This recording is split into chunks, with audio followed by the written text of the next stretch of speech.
Nasa pangalan na, nasa mukha pa. Ganda ka, ganda yarn. Ito na ang nagmamaganda at feeling diva. Ganda Wanda!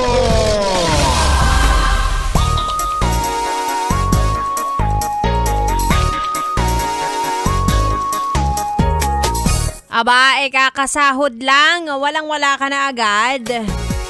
Ay nako, yes, friend. Damang dama kita. Ramdam na ramdam ni Ganda Wanda. Hindi ka nag-iisa. Yun lang ang gusto kong malaman mo. Mga yes, friend, it's me. It's your girl, DJ Ganda Wanda. Kasama nyo na dito sa 101.1 ESFM. Para sa programang Chika ni Wanda. Ang chika sa akin, dumulas na naman daw ang sa iyong mga palad. Ang sinahod mo today. Diba? Bukod sa bills ay marami ka para binayaran na utang. Ayun, walang-wala nga. Sabi ko naman sa'yo, sana tumanggi ka na nung niyaya kang magsamgyupsal. So kasi gusto niya lagi siyang kasama eh.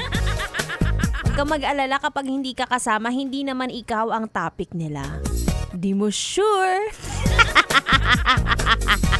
Ay, magtipid mga yes friend. Lalo na ngayon sa mga walang jowa dyan. Habang sarili pa lang ang ini-spoil, habang sarili pa lang o kaya pamilya mo pa lang ang pwede mong ilibre. Nako. Diba? Kasi hindi pwede pag nagkataon, pag nagka-jowa ka, hindi mo pwede sabihin na mabubuhay tayo ng pagmamahal lang.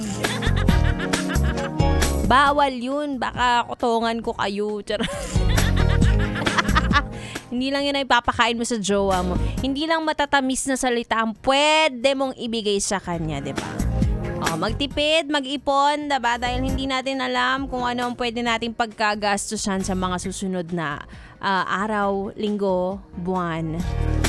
Iwas-iwasan ang utang hanggat maaari, no? Pag hindi talaga kaya, ay wala tayong choice. Pero magbayad tayo ng sa tamang panahon, sa tamang oras. Okay?